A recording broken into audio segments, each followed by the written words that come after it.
السلام عليكم. سنة 1997 كنت بشتغل في شركة صناعة وسائل نقل MCV مرسيدس، مصنع مرسيدس السيارات التجارية نقل والأتوبيس في الصالحية الجديدة في الشرقية. وفي الوقت ده كنت ماسك ملف التعيينات. طبعا سنة 97 ما كانش فيه موارد بشرية ولا HR ولا الكلام ده كله. فأنا كنت ماسك الابليكيشن، وكان الناس يعني المصنع بادئ تحت الإنشاء، وفي خط إنتاج شغال وبيعين التعيينات مستمرة يعني. فكان الابليكيشن ورقة واحدة مطبوعة فيها البيانات الأساسية، المؤهل وحاجات كده يعني. ابليكيشن بسيط، طلب توظيف بسيط يعني. كان بيجي الناس يتقدموا أي مؤهلات وبدون مهندسين وغيره، وكان بتتم المقابلة مع مدير الإنتاج أو مدير عمل مصنع. مدير عام المصنع كان بيدي رد من 3: يا إما لا يصلح، يا إما تعيين وتحديد القسم اللي هيقابل مديره ويدخل يشتغل، يا إما إعادة مقابلة. إعادة مقابلة ده في الغالب كان بيكون المدير، والمدير ده كان حاجة فذة يعني عملاق.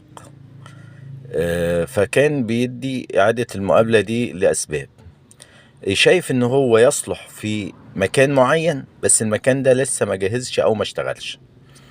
فكان فيه من مئات المتقدمين، كان في مهندس شاب حصل على كلية هندسة من الشرقية، فضل ياخد إعادة مقابلة لا تتخيلوا يعني. للأسف وقتها ما كانش فيه توثيق بالصور، إن الواحد يصور الملاحظات ديت والحاجات دي بالتليفونات.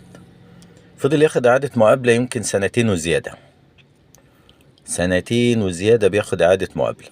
بس ومدير المصنع ما بيكتبش سبب الإعادة يعني، وإعادة مقابلة يديله بعد شهرين بعد 3 وكده. فضل والله أكتر من 2 سنين.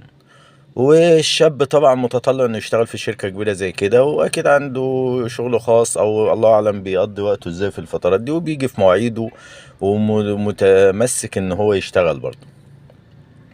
بعد أكتر من 2 سنين تم تعيينه، وكان مدير المصنع اتضح إنه كان شايف الشاب ده إنه يتحط في منطقة الBDI، منطقة التسليم المنتج النهائي.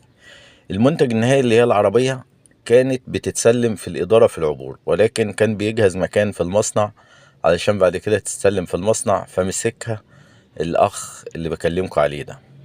الأخ اللي بكلمكم عليه ده عمل أو أتى بما لم يأتي به أحد من العالمين. هنكمل في الحلقة الجاية.